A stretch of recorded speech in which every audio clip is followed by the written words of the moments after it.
بالی بولی تھی، اور جو بولی تھی اس نے عیسیٰ کو جہاں کی تہاں ساکت کر دیا تھا۔ اماں بیگم، اماں بیگم! اور عین اس وقت عارفہ کی دلخراش چیخ نے واضح کر دیا تھا کہ گوشِ عافیت سے آج ایک نہیں بلکہ دو ارواح نے ناطہ توڑ لیا تھا۔ ایک تو میں پہلے ہی اتنی مشکل سے آج لیکچر کے لیے خود کو تیار کر پائی تھی، اس پر تم نے مجھ سے سوال کر کے میری مشکل مزید بڑھا دی ہے۔ شرر اس کے بلاوے پر کسی خیال سے دامن چھڑاتے ہوئے اس تک چلا آیا تھا۔ سارا حال خالی ہو چکا تھا، صرف وہ اپنی وہیل چیئر پر، جبکہ شرر پوڈیم کے سامنے دھری چھوٹی سی میز پر ٹکا بیٹھا تھا۔ تو کیا ضرورت تھی خود کو اس مشکل میں ڈالنے کی؟ اس نے حال کی چھت پر نگاہ چما کر پوچھا۔ میری بلائی کی خاطر آتش نے مجھے اس مشکل میں ڈالا ہے، وہ بولی ایسے لہجے میں جیسے اس بات سے اتفاق نہ کرتی ہو، یعنی مشکل اپنے ساتھ بھلائی لے کر آتی ہے۔ وہ پتہ نہیں کیا ڈھونڈ رہا تھا چھت پر۔ کہنا کیا چاہتے ہو؟ وہ چونکی۔ کچھ بھی نہیں، وہ بے تاثر سے لہجے میں بولا۔ میں تو بس سوال کیا ہے تم سے۔ تو کیوں کر رہے ہو سوال؟ وہ جھلا کر بولی۔ کیا تمہیں لگتا ہے اگر میرے پاس ایسے سوالات کے جواب ہوتے تو میں ان حالات میں پھنسی یہاں ہوتی؟ تو پھر اور کہاں ہوتی؟ اس سوال پر بیزی کی خوابناک آنکھوں میں ایک پرسکون سے گھر کا منظر لمحہ بھر کو ابھر کر مدھوم ہو گیا۔ کیا سوچنے لگی؟ کچھ نہیں، وہ اداس ہو گئی۔ بتانا نہیں چاہتی، وہ سمجھ گیا۔ ہم کوئی اور بات نہیں کر سکتے، وہ چڑ گئی۔ ہم کوئی اور بات ہی کر رہے تھے، اور اس نے تیوری چڑھا کر جتایا۔ ہاں تو بس وہی بات کرو، وہ برا مان کر بولی۔ اور پلیز نیکسٹ لیکچر میں تم مجھ سے کوئی سوال نہیں کرو گے۔ میں نہیں کروں گا، پر لوگ تو کریں گے، اس نے گاہ کیا۔ میں سب کو منع تو کر چکی ہوں۔ وہ پریشان ہو گئے۔ وہ باز نہیں آئیں گے کہ کرنے یہی آتے ہیں، وہ غمگینتا سے بولا۔ جواب نہ ملنے پر وہ ان کا اعتماد آتش کی بہترین اسٹوڈنٹ پر سے اٹھنے لگا۔ وہ بددل ہو جائیں گے۔ پھر اب کیا کیا جائے؟ کہہ تو وہ ٹھیک ہی رہا تھا، اس نہج پر تو اس نے سوچا ہی نہیں تھا۔ وہ فکر مندی سے پوچھا۔ تم چاہو تو میں تمہاری مدد کر سکتا ہوں۔ آنکھ سے گرنے والا ہر اشک نہیں ہوتا، پر اس کا اصل پہچان ماننا بڑے تجربے کی دین ہے۔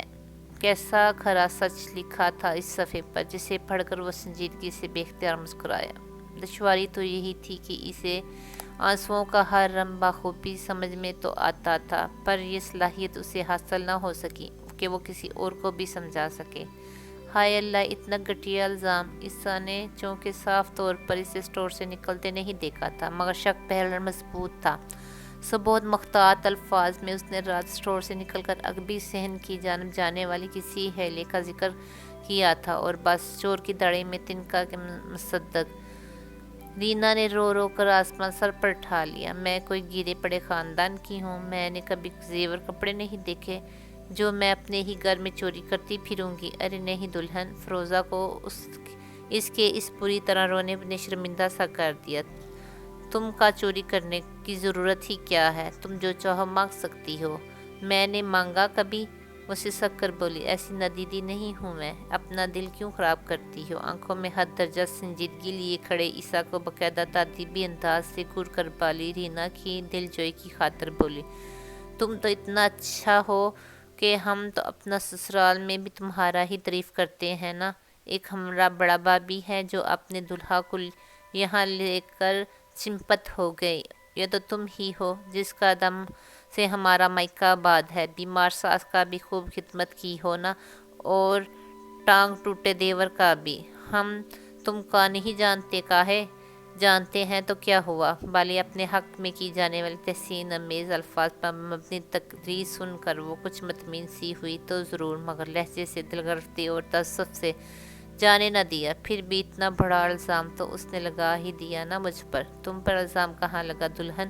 فروزہ نے عیسیٰ کا سنجیدہ چہرہ دیکھ کر اب کی بار اس کا دفاع کرتے ہوئے کہا۔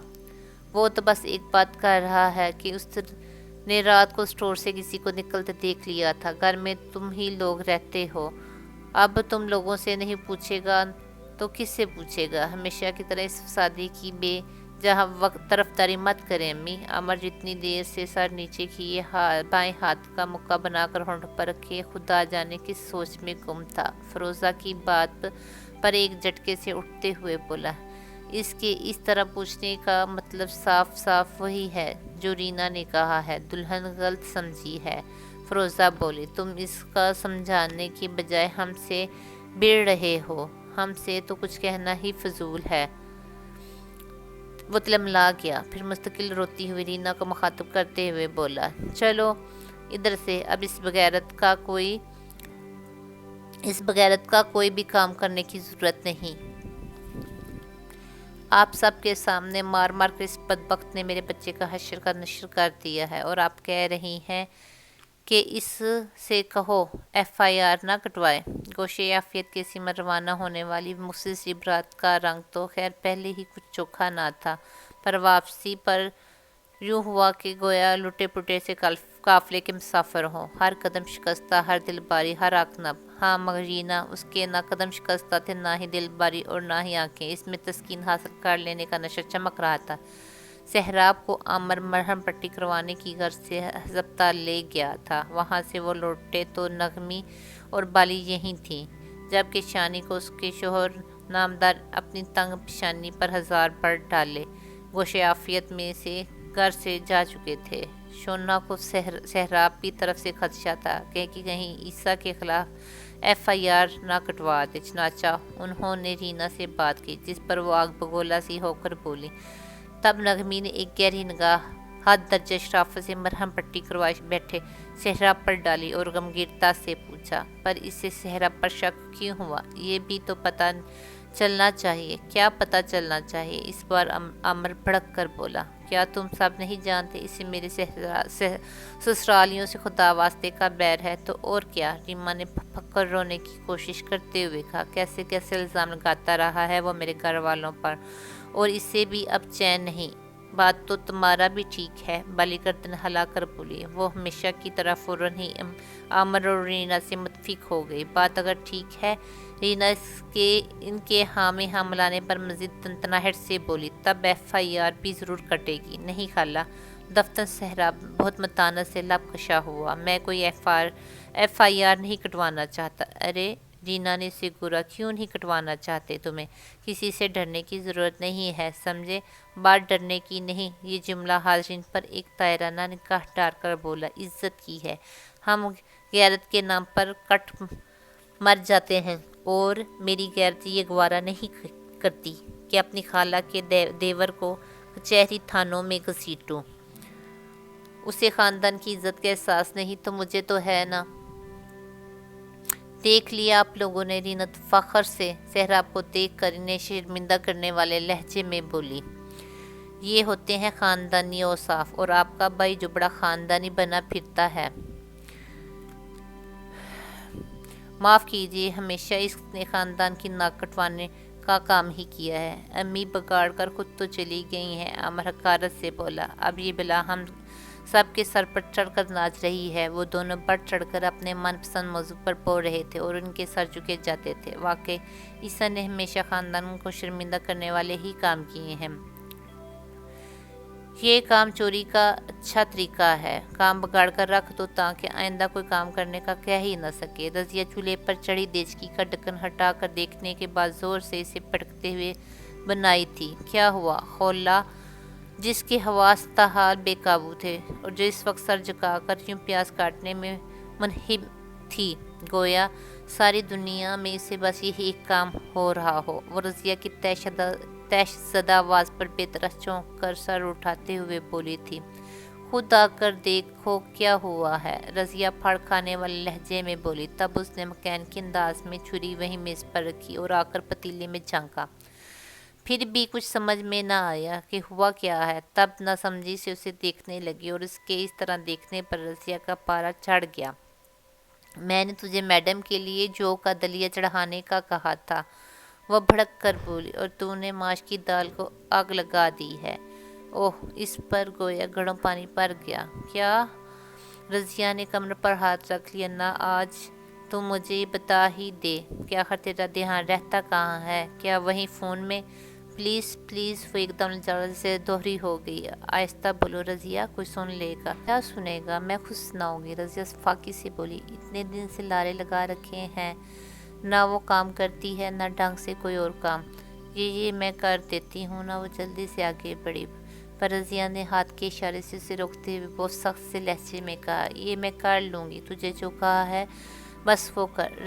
رضیہ وہ روحاں سی ہو گئی، یہ میرے لیے مشکل ہے، بہت مشکل۔ مشکل تو واقعی تیرے لیے ہے، رضیہ بناوٹی تعصب سے ہونٹ بھینچ کر بولی، ایسے بھی اور ویسے بھی۔ اب تو فیصلہ کر لے کہ اپنے لیے تو نے کون سی مشکل چننی ہے۔ ہر ادارے کے عقب میں کار فرما ہوتی بلا بری نیت، یا دراصل یہ نیت ہی ہے جس کے مطابق ابن آدم سے معاملہ کیا جاتا ہے۔ بظاہر یہ بہت سادہ سی بات ہے، مگر اسے سمجھنے میں زمانے لگ جاتے ہیں، اور بعضوں کو سمجھ میں پھر بھی نہیں آتا۔ وہ سیاہ روشنائی سے تحریر کردہ ان سنہری الفاظ پر انگشت شہادت پھیر کر پیار بھرے لمس کو محسوس کر رہا تھا۔ پھر پتہ نہیں کیا ہوا کہ وہ ایک دم ہی اداسی میں گر گیا۔ دل میں جیسے کوئی بے رحم سا درد جگا تھا، بے ماں رہ جانا، بے صاحبہ ہو جانے کا درد، جسے وہی محسوس کر سکتا ہے جس نے خود پر اسے جیلا ہو۔ جیسے سنگے ہر دست میں ہو شناسا۔ مت پوچھ کے کیا لگ رہی تھی وہ لال اور ہری ساڑی میں مجھ پر۔ رینا میکے کی ہفتہ وار حاضری کو آئی ہوئی تھی، جہاں سوائے سائیکا اور رخسانہ کے وہ ساری ہی موجود شغل میلہ لگائے بیٹھی تھی۔ فروزہ کی ساڑیاں اور زیورات خود بخود اڑ اڑ کر یہیں منتقل ہو رہے تھے، سو استفادہ بھی بھرپور کیا جا رہا تھا۔ بالی کو مطلوب سبز اور لال ساڑی گزشتہ شب ہما نے لپیٹ کر اپنے سسرال میں کو تقریب وقت آئی تھی، اور اس وقت وہ دادرسی کی فخر امیز انداز میں اسے پوش گزار کر رہی تھی۔ کوئی نہیں پوچھ رہا، بدے سراپے کی حامل نگینا ہما کی تراہٹ پر جال بن کر بولی، ویسے بھی تو کوئی مدھوری تو لگ نہیں رہی ہو، اس سے کچھ بھی کم نہیں لگ رہی۔ وہ اس کے سلگنے پر ٹھٹھا لگا کر بولی، پتہ ہے جب دلاور کی بہن نے پوچھا یہ کہاں سے لی ہے تو میں نے بھی کہہ دیا، دلاور نے خاص طور پر مجھے انڈیا سے منگوا کر دی ہے۔ سچی؟ یہ سن کر برا سا منہ بن گیا تھا اس کا۔ اپنی نند کی شان میں ادا کیے جانے والے اس جملے نے ان سب کو بہت ہی پسند آئے تھے، سو وہ ساری دل کھول کر ہنس پڑی، مسوائے رینا کے۔ تیرا منہ کیوں بنا ہوا ہے؟ نجمہ نے ٹھوکا دے کر پوچھا۔ تو بات ہی مت کر مجھ سے، وہ ترخ کر بولی۔ ہائے ہائے، ہما بولی، کیا کر دیا اس نے کیا کرنا تھا؟ رینا جھلس کر بولی، اس کے تو سائن سے بھی کچھ نہ ہوا۔ کیوں کچھ نہ ہوا؟ نجمہ کو پتنگے لگ گئے، انہی کے عمل سے تو ایکسیڈنٹ ہوا تھا اس مردود کا، نہ کرواتے تو بہتر تھا۔ وہ ہاتھ جوڑ کر ماتھے پر لگاتے ہوئے غصیلے لہجے میں بولی، اس کے بعد سے تو وہ مسلسل گھر پر ہی پڑا ہے، اور گھر میں بیٹھے بیٹھے اسے مجھے پر نظر رکھنے کے علاوہ اور کوئی کام نہیں۔ وہ والی نظر؟ ہما نے آنکھ دبا کر بے حیائی کی حد پار کرتے ہوئے پوچھا۔ دماغ ٹھیک ہے تیرا؟ رینا چڑ گئی۔ بڑا شرم لحاظ والا ہے وہ، اس نے بے ساختہ کہا، تو وہ ساری یک زبان ہو کر ترنت چھیڑخانی والے انداز میں بولی، اوہ ہو، انہوں نے اس کا اوہ یا کو ضرورت سے زیادہ لمبا کھینچا۔ پھر نجمہ پوچھنے لگی، تعریف کر رہی ہے اس کی؟ مرد میں شرم لحاظ کا ہونا کوئی تعریفی بات ہے؟ وہ تمسخر سر سے بولی، ارے مرد تو وہ ہے جس کی موجودگی میں عورت خود کو سمٹنے پر مجبور ہو جائے۔ اس جیسی عورتوں کی لغت میں مرد کی یہی تعریف درج ہوتی ہے۔ حیوانوں کی طرح اخلاقیات کی دھجیاں اڑانا، اپنی منہ زور اسفل خواہشات کی پیروی کرتا سیاہ سفید مبرا ایک وحشی، جسے کوئی اور نہیں بلکہ وہ خود پال پوس کر معاشرے میں کھلا چھوڑ دیتی ہیں کہ جاؤ اب جس کو چاہو رونتے پھرو۔ یہ تو ٹھیک کہا تو نے، ہما بولی، اور میں نے دیکھا ہے کہ وہ تو کسی عورت سے بات بھی نیچی کر کے کرتا ہے۔ اتنا غور کیوں کر لیا تم نے اس پر؟ نگینا نے تنزیہ پوچھا۔ غور کرنے کی کیا بات ہے، اتنا تو دکھ ہی جاتا ہے، کیا باتیں ہو رہی ہیں؟ ہما نے نگینا کو منہ بنا کر جواب دیا۔ تب ہی نیلی جینز پر خوش رنگ شرٹ پہنے، شیمپو سے تازہ دھوئے گئے لمبے بالوں کو گردن پکڑائے، بیش قیمت پرفیوم میں بسا خوش باش بے فکرہ سا ٹونی ادھر چلا آیا۔ مل گئی فرصت تجھے دو گڑی بہنوں کے پاس آ کر بیٹھنے کی؟ نجمہ نے اسے دیکھتے ہی شکوہ کر ڈالا۔ تب وہ نزدیک پڑے موڑے کو قریب گھسیٹ کر اس پر بیٹھتے وہ مسکراتے لہجے میں بولا، ناراض کیوں ہوتی ہو؟ محنت کر رہا ہوں، جب گڈیاں بھر بھر کر نوٹ تم لوگوں کو تھماؤں گا تب تم ہی خوش ہوگی۔ ہاں ہاں کیوں نہیں، نگینا کے تصور میں غالباً ہرے نیلے نوٹ لہرا گئے تھے، تبھی خوشگواری سے بولی، کلام کیسا چل رہا ہے تیرا؟ ہما نے نثار ہو جانے والی نظروں سے اپنے خوبرو بھائی کے سرخ و سفید چہرے کی جانب دیکھتے ہوئے پوچھا۔ کام تو ہٹ ہو گیا ہے، وہ دونوں انگوٹھے فتح مندی سے انہیں دکھا کر بولا، پر سننے میں آیا ہے کہ اوپر سے آرڈر ہیں کہ چھاپے واپے پڑنے کا خدشہ ہے۔ اللہ نہ کرے، نجمہ بولی، میں ختم دلواؤں گی، دیکھنا کچھ نہیں ہوگا، ہو بھی نہیں سکتا۔ وہ کڑا کر فلمی سے انداز میں بولا، اپنے ہاتھ بڑے لمبے ہیں، ان لمبے ہاتھوں سے اس کمینے کا بھی کچھ کرنا۔ رینا بے چارگی سے بھرپور لہجے میں بولی تو وہ چونکا، کس کا؟ ارے اس عیسیٰ کی بات کر رہی ہے، نگینا نے ناگوار سا منہ بنا کر بتایا۔ اچھا اچھا، تمہارا دیور؟ اس نے رینا کی جانب دیکھتے ہوئے یوں ہی پوچھا۔ کیسا ہے وہ؟ اب ٹھیک ہے؟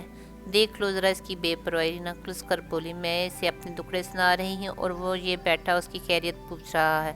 کیا کر دیا اس نے؟ اس کے استفسار پر جب رینا نے اسے تفصیل بتائی تو وہ دفتر کچھ جذباتی سا ہو گیا۔ ماں قسم، وہ خود کو سنجیدہ تصور کرتے ہوئے بولا، بس سمجھ لو، ختم اس کی کہانی۔ کیا کرے گا تو؟ رینا کا چہرہ فرتے اس بات سے تمتما اٹھا۔ اپنے بزنس پارٹنر ہے نا شوبی، وہ پرسرار لہجے میں بتانے لگا، وہ ایسے کارناموں کا ماہر ہے، اسے کہہ کر طبیعت صاف کرواؤں گا سالے کی۔ سچ کہہ رہا ہے؟ رینا کو بڑا حوصلہ ہوا، گو کہ وہ اس مصیبت کا کوئی مستقل حل تو نہیں تھا، مگر چلو جلتے بڑھتے دل کو کچھ تو قرار ملتا۔ ماں قسم، وہ لہہ کر بولا، اپن پہلے کبھی جھوٹ بولا ہے کیا؟ میں نے ایک بار آپ سے پوچھا تھا نا سر، آپ کا نام آپ کے والدین نے عیسیٰ کیوں رکھا؟ بادلوں کے تیور آج کوئی اور ہی کہانی سنا رہے تھے، پر ان کی دل دہلا دینے والی گھن سے یکسر بے نیاز گوشے عافیت سے کر پاپ پیادہ ہی کہیں چل پڑا تھا۔ اسے فی الوقت کسی شے کا ہوش نہیں تھا، ہاں مگر اس کا، جس کا نام اب سے کچھ دیر بعد اس کے نام کے ساتھ جڑنا تھا، اور وہ نام اس کی ساعت مبارک کی آمد سے قبل ہی کہیں بے نشان ہو گیا تھا۔ میں بتاؤں کیوں رکھا ہوگا؟ اس کی نگاہوں میں وہ آخری ملاقات اپنی پوری کے ساتھ گھوم رہی تھی۔ اس روز وہ گلابی یا شاید کامنی پرہن میں ملبوس تھی۔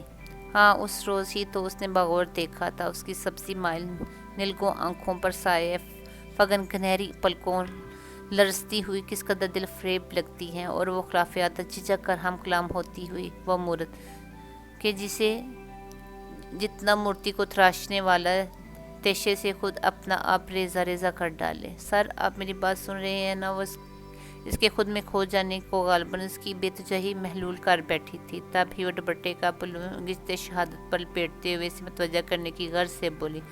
ہوں، وہ چونکا، پھر اپنی نگاہ کو لگام ڈال کر سنجیدگی سے بولا، تم کہتی رہو، میں سن رہا ہوں۔ سر آپ کا نام عیسیٰ ہے اور عیسیٰ کا وصف مسیحائی ہے۔ وہ اس کے منہ سے اس قدر بامعنی جملہ سن کر کچھ اور غور سے اس کی بات سننے لگا۔ وہ کہہ رہی تھی، اللہ نے شاید آپ کو میری مدد کے لیے یہاں بھیجا تھا، میں ہی سمجھ نہیں سکی کیسی مدد؟ وہ چکنا سا ہو کر بولا۔ سر وہ بولی، ایک سچ اس روز آپ نے مجھے بتایا تھا اور ایک میں آج آپ کو بتانا چاہتی ہوں۔ وہ صحرا بالکل ویسا ہی ہے جیسے مجھے کہ آپ نے جیسے اس کے بارے میں بتایا تھا۔ آپ نہیں، وہ مجھے ہراساں کرتا رہا ہے، مجھے فون پر بات کرنے کے لیے، ملنے کے لیے بلیک میل کرتا ہے۔ میں بہت اذیت میں ہوں سر، میں مر جاؤں گی۔ وہ بلک بلک کر رو دی۔ اس پورے جملے کی یہ آخری بات تو بہرحال سچ ہی تھی۔ جانتا تھا، یہ سن کر اس کی کن پٹی کی رگیں کھینچ گئی تھی، میں جانتا تھا کہ وہ ٹریپ کر رہا ہے تمہیں، اس کی پوری ہسٹری سے واقف ہوں میں، اسی لیے تمہیں باز رہنے کی تنبیہ بھی کی تھی۔ مگر اس نے سخت لہجے میں کہتے کہتے بات یوں ادھوری چھوڑ دی کہ اسے ملامت کر رہا ہو، پر وہ جیسے تڑپ کر بولی، مگر کیا سر؟ ایسا کچھ بھی نہیں تھا میرا اور اس کے درمیان جیسا آپ کے اب سوچ رہے ہیں۔ ہاں مجھ سے یہ غلطی ضرور ہوئی کہ اس کا دیا فون میں نے گھبرا کر اپنے پاس رکھ لیا اور بات بھی شروع کر دی۔ وہ غصے سے بولا، تمہیں اس کے بارے میں فوراً گھر والوں کو آگاہ کرنا چاہیے تھا۔ گھر والے؟ وہ غمزدہ سے انداز میں بولی، اگر میرے گھر والوں کو مجھ پر اتنا ہی یقین ہوتا تو میں اس مصیبت میں پھنسی ہوئی کیوں ہوتی؟